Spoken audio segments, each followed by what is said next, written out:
Yes sir.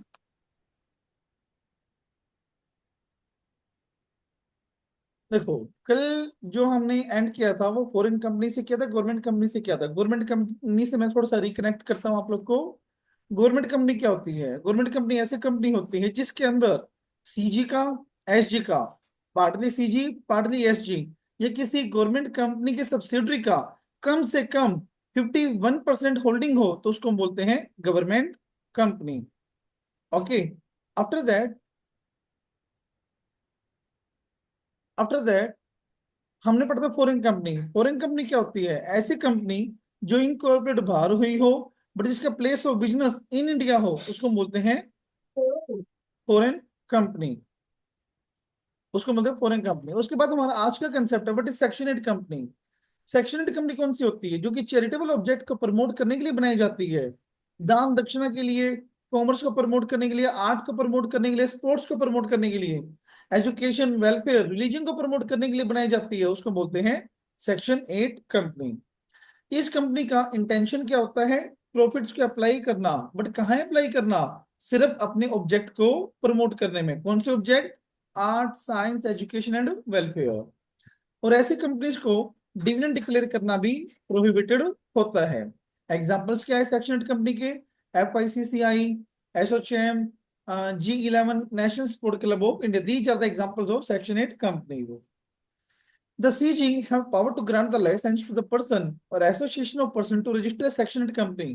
Central government के पास power है कि वो किसी भी पर्सन को या किसी भी एसोसिएशन ऑफ पर्सन को सेक्शन 8 कंपनी का लाइसेंस प्रोवाइड कर सकती हैं और उसको लागू कर सकती हैं कि बिना लिमिटेड वर्ड यूज किए या बिना प्राइवेट लिमिटेड वर्ड यूज किए वो अपना सेक्शन 8 कंपनी इंकॉर्पोरेट कर सकती है। अब क्वेश्चन यहाँ पे आता है कि एक सिंगल पर्सन भी सेक्शन बना सकता है? डेफिनेटली सिंगल एक पर्सन भी सेक्शन बना सकता है बट उसको कभी भी ओपीसी नहीं बोला जाएगा। ओके। मतलब ओपीसी में सिंगल पर्सन होता है बट वो सेक्शन 8 नहीं होती, तो सेक्शन 8 में भी सिंगल पर्सन हो सकता है बट वो कभी भी ओपीसी नहीं मानी जाती। अब जब अप्रूवल सीजी से आ जाएगा तो एप्लीकेशन हम करेंगे रजिस्ट्रार को। और अगर रजिस्ट्रार को सेटिस्फेक्शन हुई कि इसने डॉक्यूमेंट्स वगैरह सही फाइल किए हैं तो उसको as an section 8 company registered कर देगी। और रजिस्ट्रेशन होने के बाद कंपनी के पास सेम राइट्स, सेम प्रिविलेजेस होंगे जो एक कंपनी के पास होते हैं। Then revocation of licence. Revocation of licence का क्या मतलब है? The central government may by order revoke the licence of the company whereby the company contravene the requirement under this section. मतलब अगर कभी आरओसी को लगा कभी भी आरओसी को लगा कि सेक्शन 8 की जो रिक्वायरमेंट है वो कंपनी फॉलो नहीं कर रही है, या फिर वो अपने अफेयर्स फ्रॉडलेंटली चला रही है, या वो अपने ऑब्जेक्ट को वोलेट कर रही है, तो जो लाइसेंस उसको दिया था पहले सेक्शन 8 कंपनी का वो रिवोक कर लेगी, या तो उसको लिमिटेड में या प्राइवेट लिमिटेड में कन्वर्ट कर देगी। तो मैंने क्या बताया? अभी अभी मैंने आपको बताया, अगर कंपनी फ्रॉडलेंट ऑब्जेक्टिव करती है, फ्रॉडलेंट ऑब्जेक्टिव करती हैं, ऑब्जेक्ट के लिए काम नहीं करती हैं, पब्लिक को डिसीव करने का काम करती है, तो आरओसी ने जो लाइसेंस पहले दिया, सीजी ने जो पहले लाइसेंस दिया था वो क्या कर देंगे? उसका रिवोक कर देंगे, लाइसेंस वापस ले लेंगे उससे, और उसको या तो प्राइवेट में या पब्लिक में कन्वर्ट कर देंगे। मान लो कि कंपनी है, उसने प्रॉफिट कमा रही है वो, बट प्रॉफिट को ना खुद ले रही है, बाहर नहीं लगा रही किसी के ऊपर, तो गवर्नमेंट क्या कहेगी? जब तेरे को बाहर ही प्रॉफिट लगाना है तो प्राइवेट कंपनी बन जा, सेक्शन 8 का नाम क्यों ले रही है? तो उसको उठा के प्राइवेट में या फिर पब्लिक में कन्वर्ट कर दिया जाएगा। ओके। और भी कोई ऑर्डर दे सकती है आरओसी एज इट में डीम्ड फिट, जो भी उसको ठीक लगेगा। पेनल्टी, अगर कंपनी ने कोई भी डिफॉल्ट किया तो पेनल्टी कितनी? Minimum 10 lakh, maximum 1 crore rupees. और ऑफिसर्स के ऊपर मिनिमम 25,000, मैक्सिमम 25 लाख। ओके। और अगर जानबूझ के प्रूव हुआ कि उसने वो डिफॉल्ट जानबूझ के किया था, देन 447, 447, जो आप सीए इंटर में जाके पढ़ोगे क्या होता है। Relaxation available to section 8 company. Section 8 company के ऊपर क्या क्या रिलैक्सेशन है, मतलब क्या क्या प्रिविलेजेस, क्या क्या रिलैक्सेशन उसको दी गई है। पहला, जनरली क्या होता है, जो आमतौर पर जो कंपनियां होती है उसमें 21 दिन का नोटिस हमें देना होता है। मतलब अगर हमें एजीएम करवानी हो या फिर जनरल मीटिंग करवानी हो मेंबर्स के साथ, तो हमें 21 डेज का नोटिस देना होता है। बट सेक्शन 8 कंपनी के केस में हम 14 डेज का नोटिस देके भी काम चला सकते हैं। Minimum number of director will not apply, जैसा हमने ऊपर पढ़ा कि एक सिंगल पर्सन भी इसको बना सकता है, तो जो मिनिमम नंबर ऑफ डायरेक्टर की रिक्वायरमेंट है वो इसके ऊपर एप्लीकेबल नहीं होगी। और इस कंपनी को नॉमिनेशन कमेटी, रेम्यूनरेशन कमेटी या शेयर होल्डर रिलेशनशिप कमेटी बनाने की नीड नहीं होती। क्वेश्चन आ सकता है ये, मार्केट इंपोर्टेंट। क्या क्वेश्चन है कि क्या रिलैक्सेशन अवेलेबल है ओबीसी के ऊपर? पहला, 21 दिन की बजाय 14 डेज का नोटिस भी कर सकती है वो। Second, minimum number of director की रिक्वायरमेंट एप्लीकेबल नहीं होती है। And thirdly, third point is section eight company को नॉमिनेशन रेमुनेशन कमेटी बनाने की नीड नहीं होती है। और ये चीज का ध्यान रखना आप लोग, पार्टनरशिप फर्म किसी भी सेक्शनेट कंपनी मेंबर बन सकते हैं, उसके पास ये फ्रीडम है। ओके। फिर डोरमेंट कंपनी। डोरमेंट कंपनी क्या होता है? Inactive company, where a company is formed for a future project or holding a property or has no significant accounting transaction during the last 2 financial year। अगर पिछले 2 सालों में उसने कोई भी ट्रांजेक्शन कैरी आउट नहीं करी, पिछले 2 सालों में उसने कोई भी ट्रांजेक्शन कैरी आउट नहीं करी, तो अब वो आरओसी को अप्लाई करके डोरमेंट कंपनी का लाइसेंस ले सकती है। डोरमेंट कंपनी कौन सा? जिसको हम बोलते हैं इनएक्टिव कंपनी, जो एक्टिवली काम अभी नहीं कर रही है उसको हम बोलते हैं डोरमेंट कंपनी। मतलब पिछले 2 साल में अगर उसे कोई ट्रांजेक्शन नहीं करी है तो आज वो डोरमेंट कंपनी का लाइसेंस ऑब्टेन कर सकती है। ओके जी, मुझे 1 मिनट देना, लैपटॉप का चार्जर लगा दूं मैं, गिव मी जस्ट 1 मिनट।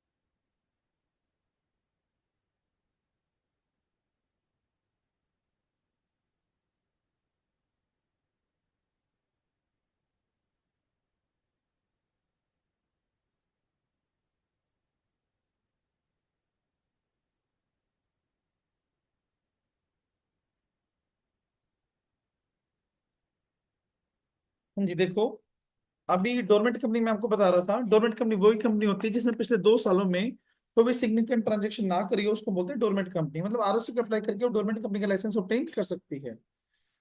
उसके बाद सिग्निफिकेंट अकाउंटिंग ट्रांजेक्शन, जैसे इसमें हमने बोला नहीं है कि लास्ट 2 फाइनेंशियल ईयर में उसने या तो एफएस फाइल ना करी हो या फिर कोई भी सिग्निफिकेंट अकाउंटिंग ट्रांजेक्शन ना करी हो, ये लिख रखा है यहाँ पे।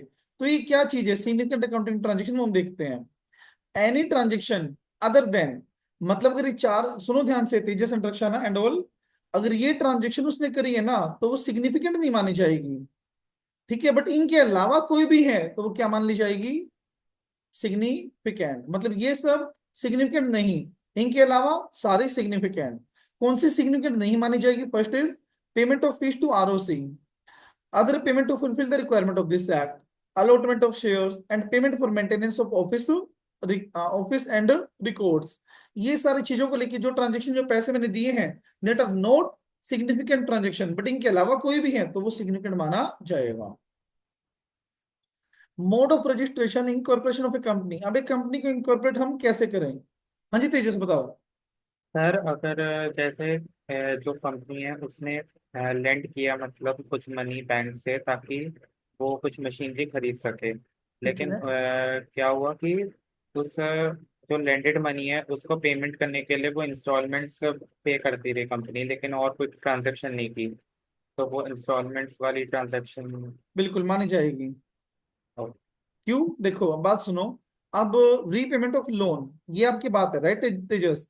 अब आरओसी को पेमेंट करी है उसने ना, क्या कोई एक्ट की रिक्वायरमेंट है ये लोन को रिपे करना? ना। शेयर अलॉट किए हैं? नहीं। ऑफिस को रेंट वगैरह पे किया है? इलेक्ट्रिसिटी बिल पे किया है? नहीं। क्या क्या है लोन के रिपेमेंट? सिग्निफिकेंट ट्रांजेक्शन है, called as significant accounting transaction, बस। ये चार आपको याद करने हैं तेजस। इसके अलावा सारे के सारे क्या माने जाएंगे? बोलो। इनके अलावा सारे सिग्निफिकेंट ट्रांजैक्शन। हाँ, इसके अलावा सारे क्या माने जाएंगे? सिग्निफिकेंट ट्रांजेक्शन, बस आपको ये चार याद करने हैं और कुछ नहीं याद करना आपको।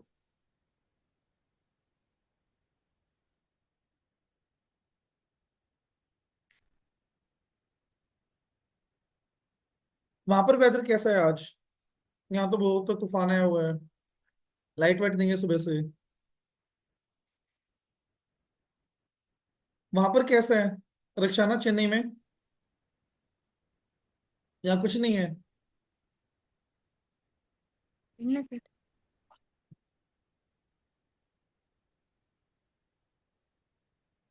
यहाँ तो तो शाम से शाम से बारिश हो रही बारिश है। आई हुई है। यहाँ भी बारिश आई है। हाँ जी ऋतिक, हरियाणा में भी ऐसा ही है।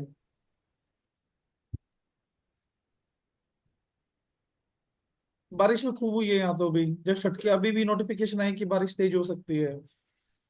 चलिए आगे देखिए। Mode of registration, incorporation of a company, मतलब हम रजिस्ट्रेशन कैसे करवा सकते हैं। सबसे पहले ये डेफिनेशन आ सकती है, मतलब इंटरमीडिएट का सबसे हॉट टॉपिक है ये आईसीएआई का। What is promoter? प्रमोटर कौन होता है? कोई ऐसा पर्सन जिसका नाम प्रोस्पेक्टस में डाला गया हो या एनुअल रिटर्न में डाला गया हो। कहाँ? या तो एनुअल रिटर्न में या फिर प्रोस्पेक्टस में। या जिसका अफेयर्स के ऊपर कंट्रोल हो, या जिसकी एडवाइस पर बीओडी काम करे, वो हमारा होता है प्रमोटर। पहला क्या? जिसका नाम प्रोस्पेक्टस में हो, जिसका अफेयर्स के ऊपर कंट्रोल हो, या जिसकी एडवाइस पर बीओडी काम करे, उसको हम क्या बोलते हैं? प्रमोटर। अब अदर वर्ड्स में हम क्या कहें, प्रमोटर कौन होता है? जिसने कंपनी को फॉर्म किया, जो आइडिया कंसीव किया जिसने, या जिसने कंपनी को लेके रजिस्ट्रेशन को लेके नेसेसरी स्टेप्स फॉलो किए, उसको बोलते हैं प्रमोटर। बट जो पर्सन प्रोफेशनल कैपेसिटी पे पॉइंट होता है वो कभी प्रमोटर नहीं माना जाता। एग्जांपल ले लेते हैं। लेट्स से रक्षाना को चेन्नई में एक कंपनी इंकॉर्पोरेट करनी है। ओके, अब इन्होंने मेरे को अपॉइंट किया, और कंपनी इंकॉर्पोरेट करने में सी की सर्टिफिकेशन की नीड होती है।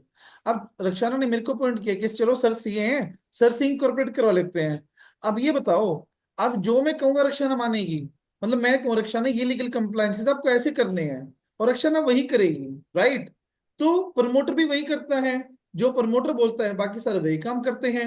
अब मेरे कहने से रक्षाना भी काम कर रही है, तो क्या मैं प्रमोटर मान लिया जाऊंगा? यस और नो?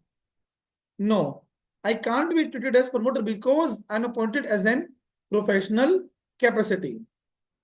मैं एज ए सीए अपॉइंट हुआ वहां पे, मैं एज ए प्रमोटर अपॉइंट नहीं हुआ हूं, ना ही मेरे को शेयर होल्डिंग है वहां पे। अब कंपनीज की बेसिक रिक्वायरमेंट क्या है? फर्स्ट इज मिनिमम 7, मैक्सिमम कोई लिमिट नहीं है पब्लिक कंपनी के केस में। प्राइवेट के केस में कम से कम 2, और ज्यादा से ज्यादा 200। और ओपीसी के केस में सिर्फ एक पर्सन हो सकता है और कोई भी नहीं हो सकता। इनकॉर्पोरेशन का प्रोसीजर क्या है? सबसे पहले हम डॉक्यूमेंट्स फाइल करेंगे आरओसी को। डॉक्यूमेंट्स में क्या क्या जाएगा? MOA and AOA.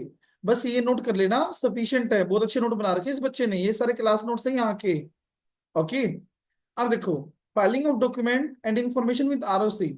किस तरह से हम डॉक्यूमेंट फाइल करेंगे? पहले एमओए एओए फाइल करेंगे, जिसके अंदर सभी सब्सक्राइबर के साइन दिए हुए होंगे। और डिक्लेरेशन जाएगी। डिक्लेरेशन कौन देगा? एक डिक्लेरेशन देगा प्रोफेशनल जैसे सीए प्लस डायरेक्टर, और एक डिक्लेरेशन देगा हमारा कोई भी सब्सक्राइबर। ओके, अब प्रोफेशनल प्लस डायरेक्टर क्या डिक्लेयर करेंगे? ये लोग डिक्लेयर करेंगे कि इस एक्ट की जितनी भी रिक्वायरमेंट थी वो सारी की सारी हमने कंप्लाई कर लिया, ऐसे वो डिक्लेरेशन देंगे।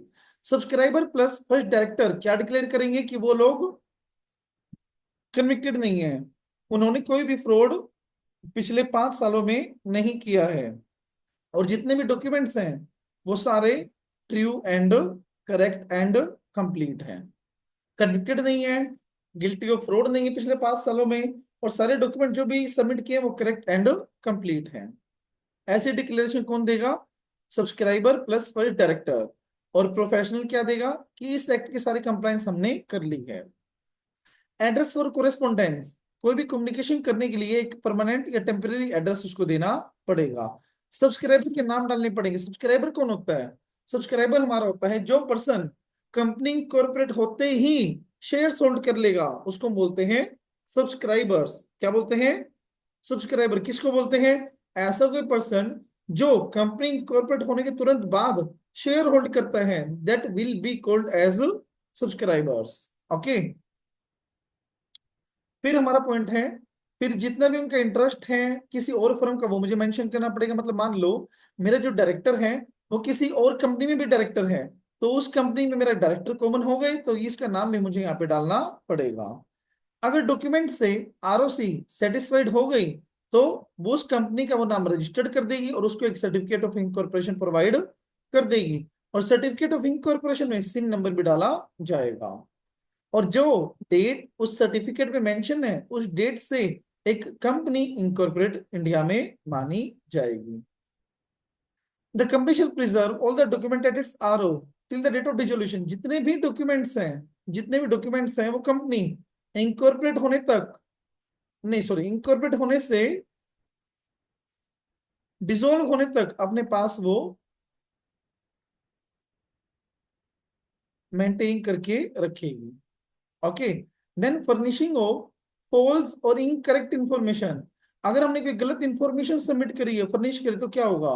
At the time, at the time और पोस्ट इनकॉर्पोरेशन, मतलब अगर हमने कोई गलत इंफॉर्मेशन भेजी है इनकॉर्पोरेशन करने के टाइम पे भेजी है तो हर एक वो पर्सन 447 में लाइबल माना जाएगा। पोस्ट इनकॉर्पोरेशन मतलब इनकॉर्पोरेट होने के बाद गलत इंफॉर्मेशन हमने सबमिट करी है, दैट इज इनकॉर्पोरेशन होने के बाद हमने गलत इंफॉर्मेशन सबमिट करी है, तो ट्राइब्यूनल ये ऑर्डर पास कर सकता है। फर्स्ट, मैनेजमेंट को रेगुलेट करने का ऑर्डर पास कर सकता है, जैसे जिस डायरेक्टर ने गलत इंफॉर्मेशन सबमिट करी हो उसको हटा दो, उसकी जगह पे किसी और को अपॉइंट कर लो, मतलब मैनेजमेंट को रेगुलेट करने का ऑर्डर वो पास कर सकता है। लायबिलिटी को अनलिमिटेड डायरेक्ट कर सकता है। जनरली कंपनी की जो मेंबर की लायबिलिटी वो लिमिटेड होती है, बट वो ऑर्डर पास करके उनकी लायबिलिटी कैसे डिक्लेयर कर सकते हैं? अनलिमिटेड। और फिर और कोई ऑर्डर पास कर सकता है एज में डीम्ड फिट, और बाउंड अप भी कर सकता है, ऐसा। समझे? तो मैंने क्या बताया अभी आपको? कभी भी गलत इंफॉर्मेशन सबमिट करी है, मुद्दा यहाँ पे आता है सर, कब गलत इंफॉर्मेशन सबमिट करी है, या तो इनकॉर्पोरेशन के टाइम पे या इनकॉर्पोरेट होने के बाद। इनकॉर्पोरेशन के टाइम पे इनकॉर्पोरेट तो होगी ही नहीं कंपनी की, गलत इंफॉर्मेशन है, बट जिसने वो गलत इंफॉर्मेशन भेजी है वो पर्सन भी 447 में लाइबल माना जाएगा।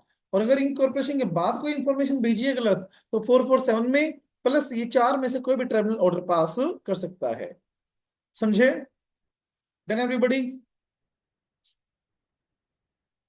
उसके बाद बट कोई भी ऑर्डर पास करने से पहले, कोई भी ऑर्डर पास करने से पहले कंपनी को अपॉर्चुनिटी ऑफ बीइंग हर्ड दिया जाएगा, मतलब सुनने का मौका, बोलने का मौका दिया जाएगा। और जो भी ट्रांजेक्शन्स कॉन्ट्रैक्ट कंपनी ने एंटर कर रखे हैं वो भी वो कंसिडर करेगा। मतलब जैसे मान लो अब एक्स कंपनी है, एक्स ने वाई के साथ कोई कॉन्ट्रैक्ट कर रखा था, बट एक्स कंपनी का ऑर्डर आ गया ट्रेवल से कि इसको हमें वाइंड अप करवाना है। ओके। अब उन कॉन्ट्रैक्ट का क्या होगा जो उसने एंटर कर रखे हैं बट पूरे नहीं हुए हैं अभी? जो कॉन्ट्रैक्ट इन प्रोसेस में है उनका क्या होगा? वो जो भी टर्मिनल ऑर्डर पास करेगा वो उनका ट्रीटमेंट होगा। ओके। कौन सी फॉर्म में इंकॉर्पोरेट करना है? Spice plus. Affect of registration. Affect of registration क्या है बताइए? अगर एक बार कंपनी इनकॉर्पोरेट हो जाती है, जितने भी सब्सक्राइबर्स होते हैं वो बॉडी कॉर्पोरेट बन जाते हैं, और सारे के सारे फंक्शंस वो लोग एक्सरसाइज कर सकते हैं। प्रॉपर्टी को एक्वायर करने का राइट भी आ जाता है उसके पास, सोल्ड करने का राइट भी आ जाता है, होल्ड करने का भी, कॉन्ट्रैक्ट करने का भी, शू करने का भी, और शू होने का भी राइट उसके पास आ जाता है। इन शॉर्ट, इनकॉर्पोरेट होने से डेट्स, इनकॉर्पोरेट होने से जब तक वो डिसॉल्व नहीं हो जाती वो एक लीगल पर्सनैलिटी रहेगी जो कि मेंबर से सेपरेट रहेगी, और परपेचुअल सक्सेशन रहेगा जब तक वो dissolve by process of law नहीं हो जाता। ओके जी, डन करो यहां तक, कोई डाउट हो तो बताओ।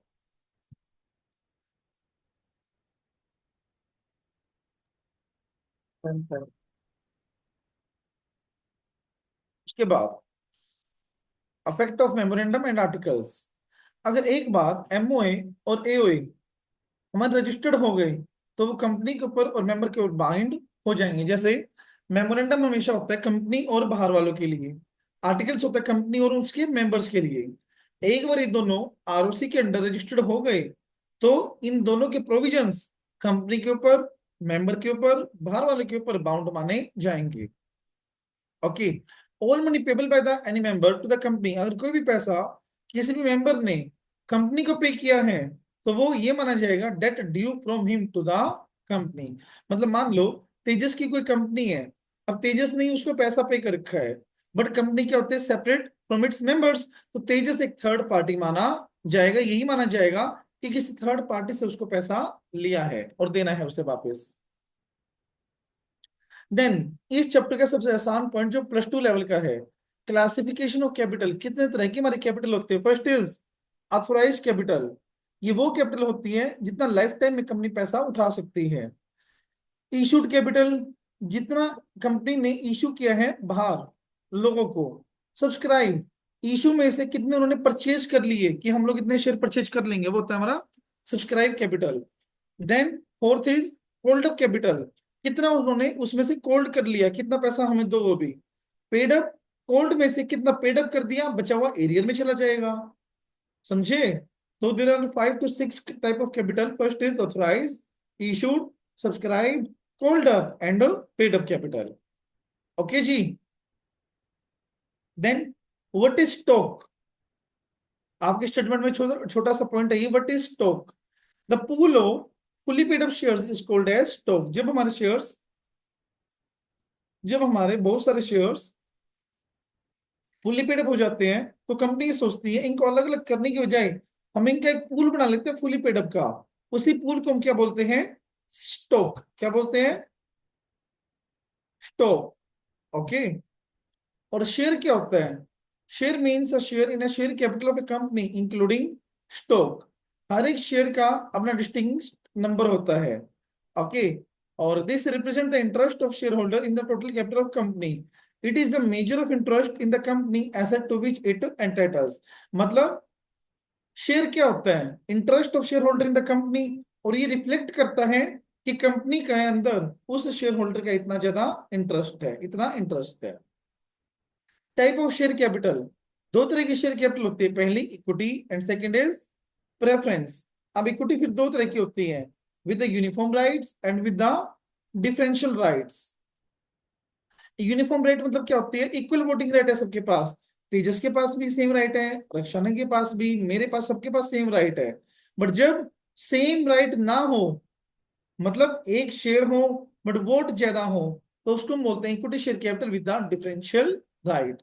मतलब दूसरों की बजाय कुछ स्पेशल राइट है उसके पास, उसको हम बोलते हैं डिफरेंशियल राइट। जैसे मान लो रक्षाना को मिलेगा एक शेयर पे 2 रुपए डिविडेंड, बट तेजस को मिलेगा एक ही शेयर पे 4 रुपए डिविडेंड। तो तेजस के पास कौन से शेयर हैं? डिफरेंशियल राइट वाले शेयर्स हैं।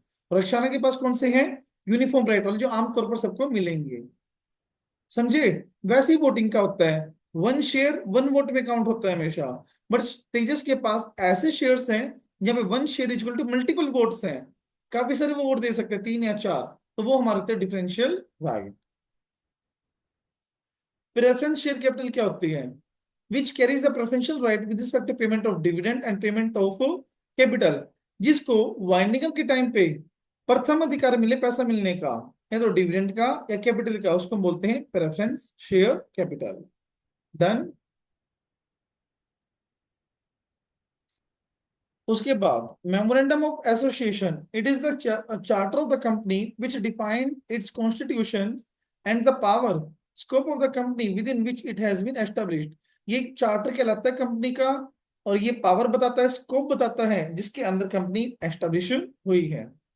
ऑब्जेक्ट ऑफ रजिस्टरिंग, रजिस्टर करवाने के ऑब्जेक्ट क्या है?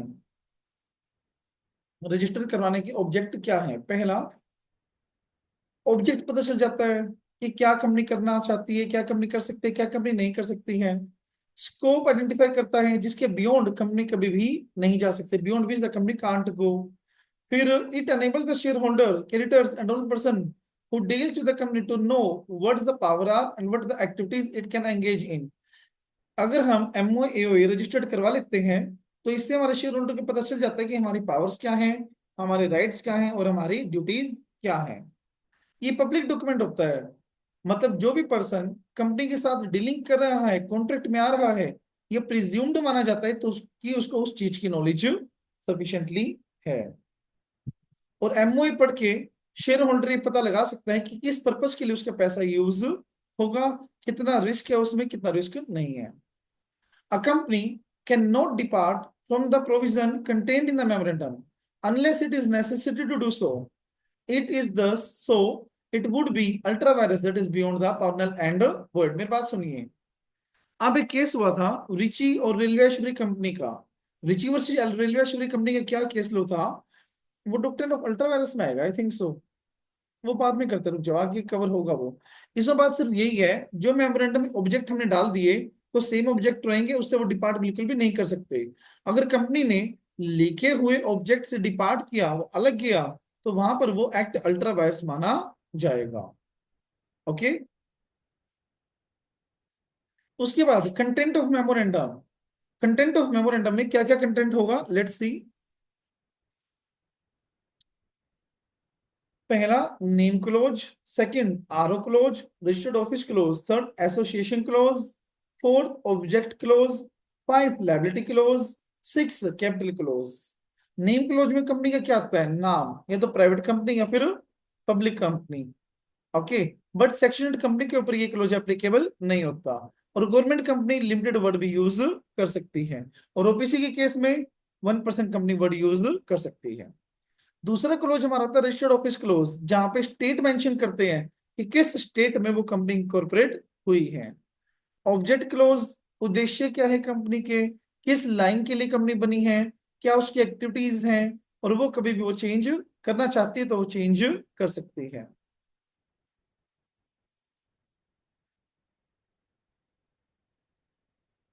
ओके। और जो कंपनी का नाम है ना, वो एक्टिविटी से लिंक होना चाहिए। जैसे मान लो मैं एजुकेशन कंपनी ओपन कर रहा हूँ, तो मैं क्या ओपन करूंगा, Prince Agarwal education private limited. तो ये नाम पढ़ के क्या लग रहा है कि एजुकेशन कंपनी है कोई। जैसे अब एक तेजस तुलसियन रिटेल्स प्राइवेट लिमिटेड, रिटेल का मतलब क्या होता है कि वो रिटेल का काम करता है, किसी गुड्स एंड सर्विसेज का। ओके। तो ये क्या हो गई, मतलब नाम के अंदर ना उसकी एक्टिविटी झलकनी चाहिए, ये बात ये कह रहा है बस। जैसे Shriram finance company, okay, पेराज beauty product, Greenwood housing private company. Greenwood क्या लग रहा है कि हाउसिंग की कंपनी, घर की कंपनी है कोई ये। फिर ब्यूटी में कॉस्मेटिक की आ गई, फाइनेंस में फाइनेंस की आ गई। तो कंपनी के अंदर उसका नाम झलकना चाहिए। लायबिलिटी क्लोज, लायबिलिटी क्लोज में क्या आता है, limited by shares and limited by guarantee. Limited by shares में क्या आएगा, वो लोग लिखेंगे कि इतना शेयर का अनपेड अमाउंट है और यहां तक कंपनी रिस्पॉन्सिबल रहेगी। गारंटी में वो अमाउंट बताते हैं कि यहां तक हमारे कंपनी लेवल रहेगी, या फिर वाइंडिंग अप के टाइम पे हम लोग इतना कंट्रीब्यूट करने के लिए रिस्पॉन्सिबल है बस। अब ये चीज मुझे आपको ध्यान दिलवानी है, रुको। अब गारंटीड कंपनी में वो लोग कंट्रीब्यूट करेंगे वाइंडिंग अप के टाइम पे, कहाँ कंट्रीब्यूट करेंगे, पहला toward the asset of the company, मतलब जो कंपनी के एसेट्स है उसमें वो बोल सकते हैं, लो भाई 10 लाख रुपए हमारे भी डाल लो, एसेट्स में कंट्रीब्यूट कर दिया। ओके। और कोई एक्सपेंसेस ऑफ वाइंडिंग अप में, क्योंकि कॉस्ट वाइंडिंग अप की वहां पे वो पैसा लगा सकते हैं। या फिर मान लो दूसरे कंट्रीब्यूटर्स ने पैसा नहीं दिया और वो मेरी गारंटी के अंदर आ रहा है अभी भी, तो उसका पैसा मुझे पे करना पड़ेगा। ओके। अब एक बात बताना, आप लोग कौन बताएगा, रक्षाना आप बताना मुझे। लेट्स से एक मेंबर था गारंटी वाली कंपनी का, उसकी गारंटी कितनी थी, 5 लाख रुपए। और वो चला कब गया, चला के, सुनो ध्यान से, डेट्स ध्यान में रखना, 25 मार्च 2025 को वो चला गया कंपनी को छोड़ के। 25 मार्च 2025 को वो चला गया छोड़ के। अब 1/5/2025 को, ऑन 1 मई 2025 को कंपनी वाउंड अप हो गई, कंपनी वाउंड अप हो गई। तो क्या वो जो एक्स गया है, क्या उससे पैसा मंगवा सकती है। should pay the money. क्यों, मतलब वो तो पहले जा चुका, इंश्योर मतलब कंपनी तो वाउंड अप बाद में हुई है ना। वो कंपनी छोड़ के कब गया है, 25/5 25/3 को। वाउंड अप कब हुई है, 1/5 को। Guarantee. क्या, In the company is limited by guarantee should pay the amount guaranteed at the winding up of the. But winding के टाइम पे तो वो था ही नहीं ना, तो वो क्यों पे करेगा। Sir, उताई means English. हाँ, Sir, English. अच्छा इंग्लिश में ये पूछो आपसे। Yes, sir. मैं क्वेश्चन क्या था, why it is so, why the person is responsible even he has left the company before the winding up. Because he have given a guarantee that he will pay But the. he have left the company on 25th of March and the winding up is occur on 1st of May. Then he should not. Tejas, The person will not be liable as the company limited by guarantee. The liability arises at time of bind up only. Very good. The person will be liable. समझे? Yes, बात sir. सुनिए. क्यों liable? Why it is so? Because when the person left the company on 25th, 3rd, 25th, he will be liable till 1 year from the date of cessation. 25th, 3, 26. मतलब in between this year अगर company wound up होती है, in between this timeline अगर company wound up हो जाती है तो भी वो कंट्रीब्यूट करने के लिए रिस्पॉन्सिबल होगा, even though he has left the company before the date of winding up. Rakshana, it means where the member ceased the membership of the company, cease the membership, cease मतलब छोड़ देना, cease the membership of the company and the company is limited by guarantee, then such member will be responsible to contribute till 1 year from the date of cessation. Yes, sir. समझे? अगले 1 साल तक वो liable रहेगा. And Tejas tell me one thing, अगर company 1/5/26 को wound up होती है तो क्या वो पे करने के लिए रिस्पॉन्सिबल है, कंट्रीब्यूट करने के लिए? एंड वो छोड़ा कब? दिस वन फिर नहीं. Why? 1/5 why Tejas? Not liable. Why? 2 महीने और ज्यादा हो गए. हाँ, मतलब क्या? यहां तक वो लाइबल है, उसके बाद वो लाइबल नहीं है. सो पढ़ा दूं मैं एक बार आपको. देखिए, toward the asset of the company in the event of winding up while he is a member, जब तक वो मेंबर है, मीन्स रक्षाना, while he is a member and he have the responsibility to contribute, obviously सी बात है ये, this is obvious thing. But within a year after he ceased to be a member for the payment of debt incurred before the cessation, जो session से पहले date हो चुकी हैं उनके लिए वो अगले 1 साल तक रिस्पॉन्सिबल रहेगा. एग्जाम्पल के साथ समझा दो एक बार और, नीड है समझाऊं? देखो, Yes, sir. लेट्स से यहाँ पे एक पर्सन है, पेन, पर्सन इज रक्षाना. ओके, अब इसने लेफ्ट कब किया? When she लेफ्टेड 25th 3/25. डेट ध्यान में रखना. इस डेट तक कंपनी की लायबिलिटी कितनी थी? ₹10 लाख. अब कंपनी वाउंड अप कब हो रही है? 1/8/25 and at the time company की लायबिलिटीज कितनी है? 15 लाख. रक्षाना, आप लाइबल हो या ना हो, पहले मुझे ये बताइए. Liable, sir. Liable. Of what amount will you be liable? For 15 lakh or for 10 lakh? 10 lakhs, sir. Why? Because at the time he left the company, हाँ जी, very good. and the amount is 10 lakhs. हाँ So ji, that बिल्कुल extent will be liable. बिल्कुल. Winding up तक कितना amount है तेजस? 10 लाख. 10 लाख तक को मतलब 10 लाख में जो भी शेयर होगा ना उसका, उसके लिए रिस्पॉन्सिबल, मतलब अगर ऊपर वाली 5 लाख के लिए वो जीरो रिस्पॉन्सिबल है, शून्य है. बिल्कुल. ओके जी, कंसेप्ट आ सकता है, इसलिए मैं थोड़ा डिटेल में करवाएगी कि 2 ही 3 केस बन सकते हैं बस, इसमें और केस नहीं बनेंगे. इसमें दोहरा लेना इसको please, repeat company again. Limited वो अनलिमिटेड लाइबिलिटी वाली में भी मतलब ये 1 ईयर वाला है. अनलिमिटेड लायबिलिटी में हाँ, वो भी 1 ईयर वाला है. बिल्कुल. ओके.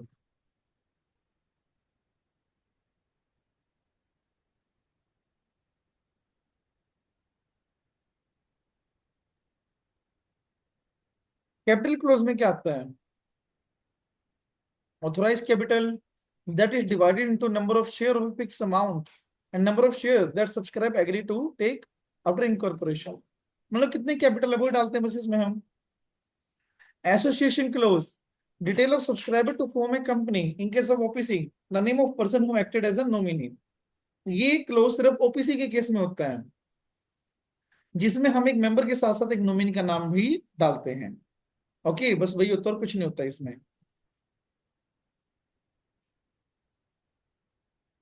देन और last topic is that is doctrines. There are three doctrines under Companies Act. First is doctrine of ultra wires, doctrine of indoor management, doctrine of constructive notice.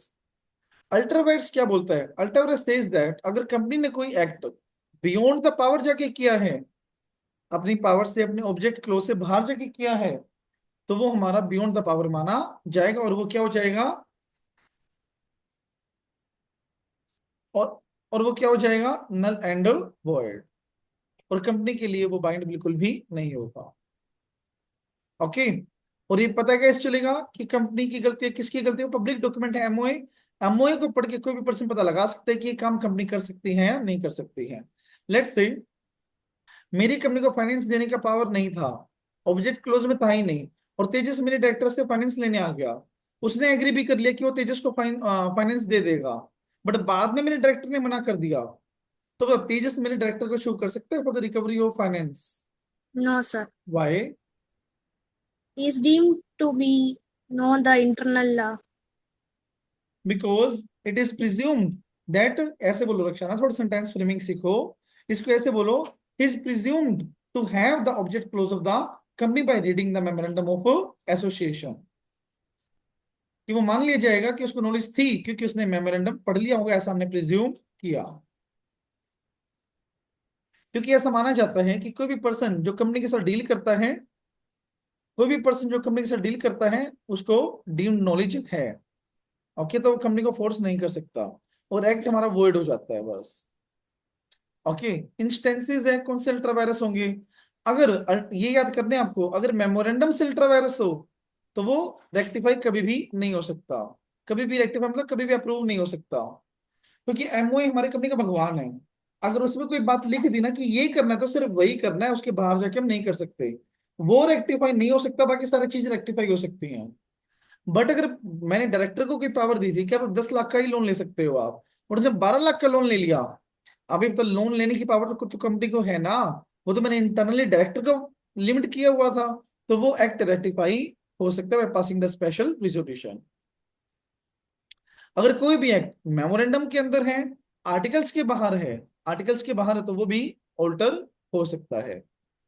एक case लो हुआ था Ashbury railway carriage company versus Riche के बीच में, जहां पे ये था कि रिची ने रेलवे कंपनी का मेमोरेंडम पढ़ा और इसमें लिखा हुआ था जनरल कॉन्ट्रैक्टर, और रिची ने उस जनरल कॉन्ट्रैक्टर को कैसे इंटरप्रेट किया, कैसे इंटरप्रेट किया कि जैसे उसके पास लोन देने की पावर भी है, बट जनरल कॉन्ट्रैक्टर में क्या समझ में आ रहा है पढ़ के कि वो रोड बिछाते हैं, टूट फूट का काम कर रहे हैं, फाइनेंस की कहीं बात आ रही है इस जनरल कॉन्ट्रैक्टर में?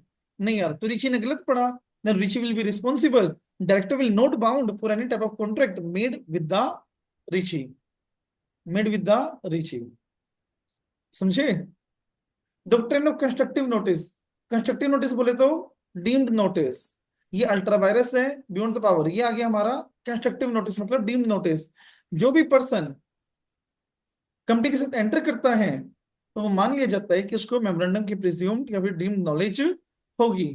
ओके, क्योंकि ये डॉक्यूमेंट सारे ओपन फॉर इंस्पेक्शन होते हैं, कोई भी पर्सन नॉमिनल से फीस देके उसको एक्सेस कर सकता है, और वो उस पर्सन की ड्यूटी बनती है जो कंपनी के साथ ट्रांजेक्शन एंटर कर रहा है कि वो इंस्पेक्ट करे बैठ के। Then doctrine of indoor management, indoor management क्या होता है? इंडोर मैनेजमेंट होता है that how the public know about the internal affair of the company.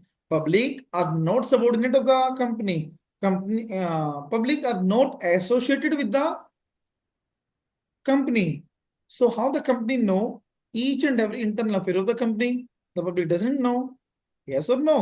So that's why it is indoor management, कि कंपनी को भी प्रिज्यूम नहीं किया जाता, पब्लिक को प्रिज्यूम हमेशा नहीं किया जाता कि उसको 100% नॉलेज होगी। मतलब कंस्ट्रक्टिव, सुनो ध्यान से, टॉनिक बता रहा हूं मैं आपको। कंस्ट्रक्टिव नोटिस में बाहर वाले लाइबल होते हैं, कंपनी बच जाती है, बट बाहर वाले को प्रोटेक्ट करने के लिए इंडोर मैनेजमेंट आया जो बोलता है यार ऐसे कैसे तुम उसको बाउंड करवा रहे हो, बाहर वाले को हर चीज का पता थोड़ा ना होता है, तो बाहर वाले will not be responsible. Constructive क्या होता है? बाहर वाले responsible, they both are exception with each other. Constructive indoor के एक्सेप्शन है, इंडोर कंस्ट्रक्टिव के एक्सेप्शन है, समझे? Yes protect outsider, okay. Then exception of doctrine sir, of ये इंडोर। इंडोर मैनेजमेंट वाला ये केस लॉ भी समझा दीजिए।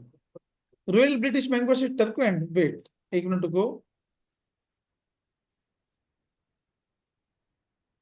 इसमें ना ये था कि रॉयल ब्रिटिश बैंक था एक, उसमें टर्कवेंट नाम का पर्सन था। टर्कवेंट ना लोन लेने गया उसके डायरेक्टर से, और डायरेक्टर को जनरली एग्रीमेंट से रिस्ट्रिक्ट कर रखा था कि वो लोग लोन नहीं दे सकते, बट फिर भी उन्होंने टर्कवेंट को लोन देने का वादा कर दिया। ओके, तो बाद में टर्कवेंट ने जब लोन मांगा, फाइनेंस मांगा, तो उन्होंने डिनाई कर दिया कि हम आपको फाइनेंस नहीं देंगे, और टर्कवेंट ने कोर्ट में केस कर दिया। क्यों केस किया? क्यों केस किया? वो केस इसीलिए किया सो दैट कि बैंक, टर्कवेंट ने केस इसीलिए किया कि भाई इन्होंने पहले कॉन्ट्रैक्ट कर दिया, बाद में डिनाई कर दिया। बट बैंक वाले क्या बोले कि भाई देखो हमने रिस्ट्रिक्ट कर रखा था, एग्रीमेंट बना हुआ था, टर्कवेंट को पता होना चाहिए था। तो कंपनी एक्ट क्या बोलता है, जो एग्रीमेंट्स वगैरह होते हैं वो पब्लिक डॉक्यूमेंट नहीं होते हैं, तो how the outsider know about the internal affair of the company? Turquand को पता कैसे होता कि डायरेक्टर कंपनी लोन देने के लिए रिस्पॉन्सिबल है या नहीं है? बैंक है, बैंक में जो पर्सन बैठा है हम तो प्रिज्यूम करते नहीं कि उसको पावर है वो चीज देने की, वे ट्रिकवेंट ने प्रिज्यूम किया, और वो केस ट्रिकवेंट के फेवर में आया था, डॉक्टर ऑफ इंडोर करके। कि ट्रिकवेंट को कैसे पता होगा कि किस डायरेक्टर को है, कौन कैशियर है, कौन मैनेजर है, किसको पावर है किसको पावर नहीं, तो आपके इंटरनल मैनेजमेंट है, हमें कैसे पता होगा? तो इसीलिए ये केस लो था। सर, जैसे कि एक कंपनी है, उसके डायरेक्टर को लोन देने की पावर है अप टू 10 लाख। 10 लाख से ऊपर नहीं ले सकते।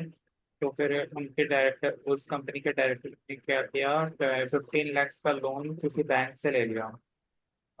तो फिर वो इंडोर मैनेजमेंट के अंदर आएगा ना। हाँ, इंडोर मैनेजमेंट के ओ, अंदर, क्योंकि जो एग्रीमेंट होते हैं वो रजिस्ट्रेबल नहीं होते। How the outsider know about the internal affair of the company? किसको कितनी पावर दी गई हमें कैसे पता चले? वो तो एग्रीमेंट से हम प्रोवाइड करते हैं हमेशा।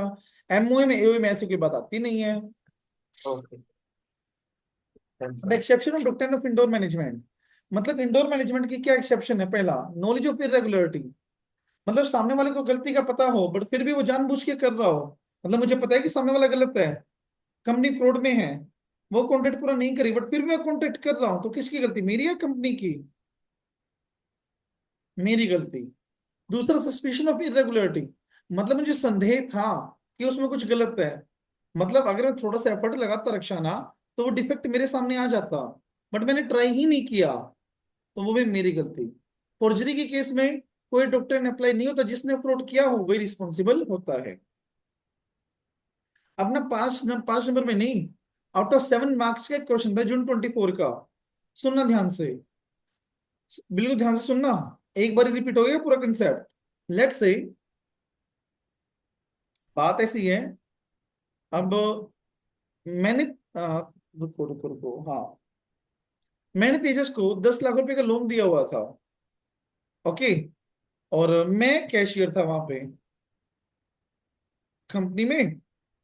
जब ड्यू डेट आई तो तेजस वो लोन अमाउंट रीपे करने के लिए आया मेरे पास, ओके, बट मैं वहां पे उस टाइम था नहीं, रक्षाना बैठी थी वहां पे, बोली मैम मुझे ये 10 लाख रुपए पे करने हैं, और रक्षाना बोली चलो दे जाओ, रख जाओ, कोई बात नहीं, मैं सर को बता दूंगी, और वो चला गया। रक्षाना ने मेरे को नहीं बताया ये बात कि तेजस ने पैसे दे दिए हैं, रक्षाना लेके चली गई उन पैसों को। मैंने तेजस को रिमाइंडर डाला, तेजस पैसे दो, 10 लाख रुपए कब दोगे? बोले सर मैंने तो दे दिए। मैं बोला किसको दिए? बोले सर आपके असिस्टेंट को दिए। मैं बोला क्या प्रूफ है? रिसिप्ट मांगी थी आपने? बोला नहीं सर रिसिप्ट तो नहीं ली। मैं बोला रिसिप्ट नहीं ली तो मैं कैसे मानूं आपने रक्षाना को दिए थे? बताओ, क्या तेजस दोबारा पैसे देने के लिए रिस्पॉन्सिबल है या नहीं है? बोलो। लाइबल है। लाइबल है। कौन से हेड में डालोगे उसे? उसको डालोगे सस्पिशन ऑफ इरेगुलरिटी में। अगर हम किसी को कैश दे रहे हैं तो फर्ज तो बनता है ना रिसिप्ट लेने का। अब अगर तेजस ने रक्षाना से वो रिसिप्ट मांगी होगी 10 लाख रुपए की, और रक्षाना ने मना कर दिया देने से, तो तेजस तेरे को क्या 10 लाख रुपए देने चाहिए थे फिर, जब रक्षाना ने मना किया कि हम रिसिप्ट नहीं देंगे आपको? मतलब कुछ ना कुछ घपला है। तो वो क्या हुआ, आपने प्रूव नहीं किया, आप बोले चलो कोई बात नहीं दे दो, तो कौन रिस्पॉन्सिबल होगा, आप ही रिस्पॉन्सिबल हो गए फिर, और कौन होगा। ठीक है जी, समझ आया। Yes. हाँ जी, नेग्लिजेंस। फ्रॉड के तो एग्जाम्पल तो फोर्जरी वही है, जैसे मान लो कोई फोर्ज डॉक्यूमेंट हमने सबमिट किए हो, या कोई नल्टी ट्रांजेक्शन करी हो, इलीगल ट्रांजेक्शन कोई करी हो, धोखाधड़ी देने की ट्रांजेक्शन करी हो, तो उसमें तो वही पर्सन रिस्पॉन्सिबल होता है जिसने फ्रॉड किया हो, बस। क्योंकि ये जो डॉक्ट्राइन है ना, वो इरेगुलरिटी पे अप्लाई होता है, फ्रॉड पे अप्लाई नहीं होता, दैट्स व्हाई। उसके बाद एक आर्टिकल ऑफ एसोसिएशन रह गया अपना, बस एक पेज का रह गया। आर्टिकल ऑफ एसोसिएशन क्या होते हैं, जिसके अंदर इंटरनल रूल्स एंड रेगुलेशन जुड़े हुए होते हैं, उसको बोलते हैं एओए। जिसके अंदर ड्यूटीज, राइट्स एंड पावर्स लिखे होते हैं कंपनी की, लॉज लिखे हुए कि कौन से लॉज उसके ऊपर एप्लीकेबल होते हैं, वो बोलते हैं आर्टिकल ऑफ एसोसिएशन। कंटेंट क्या होता है एओए का, आर्टिकल का, इसके अंदर मैनेजमेंट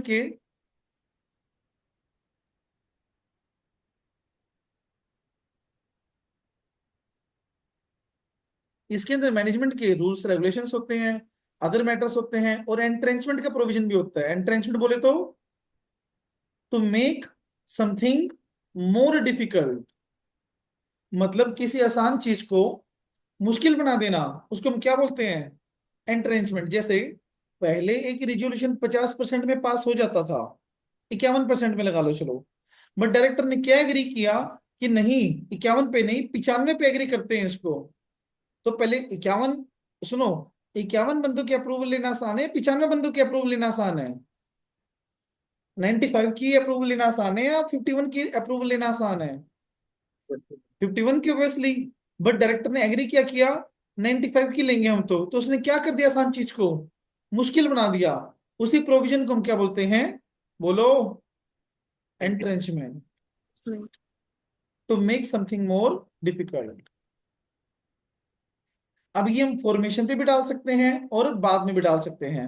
फॉर्मेशन पे कब, एओए में डाल के।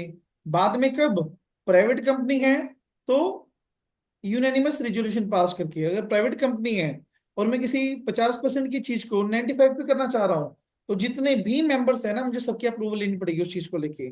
मतलब अगर किसी आसान चीज को मुश्किल बना रहा हूँ, तो सबकी अप्रूवल मुझे लेनी पड़ेगी।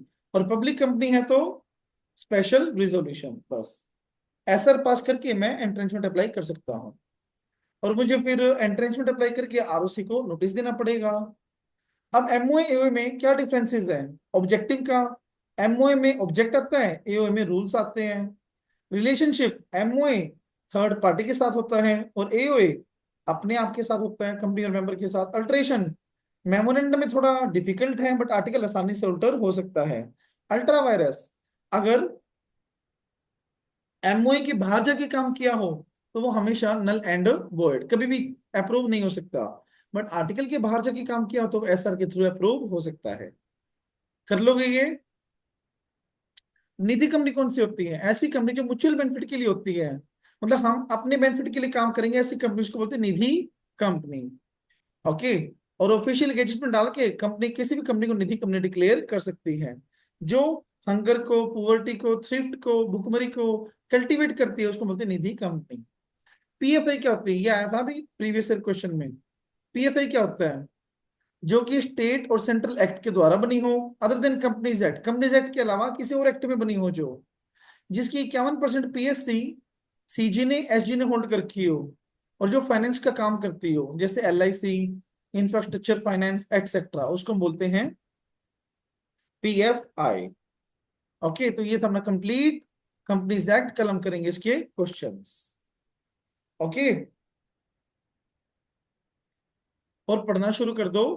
ठीक है, लो में ऐसा नहीं होता, पढ़ना पड़ेगा आप लोग को, you have to study, you have to put the efforts. ठीक है तेजस, मम्मी सोई तो नहीं है आपकी अभी, जाग रहे हैं अभी? हो गई है। कल मैं आप अपने से खुद ही कॉल करवा दूँ। झूठ तो नहीं बोल रहा? कितने बजे तक कॉल करवा दूँ? कल कल। या अभी? कल कल। अभी तो सो गई हूँ। किसी मैं भी तो टाइम, किसी भी टाइम। सो। ठीक है, जरूर से याद से, वो भी रक्षाना, यस। कल Sure. याद होना चाहिए। आप खुद बताओगे मेरे को कि सर मेरे को ये याद है आज, और वो एग्जैक्ट लाइनिंग होनी चाहिए, एग्जैक्ट बिल्कुल। हेडिंग्स की, जैसे कि अंदर का कंटेंट है ना, ये आप अपनी तरफ से बना सकते हो, पर जो ये है ना, ये आपका एज इट इज होना चाहिए जो लिखा हुआ है। Yes, sir. ठीक है ना? चलिए इसी गुड थॉट के साथ एग्जिट करते हैं। Bye bye, see you tomorrow. Good night. Good. Bye. Bye. Bye bye, good night.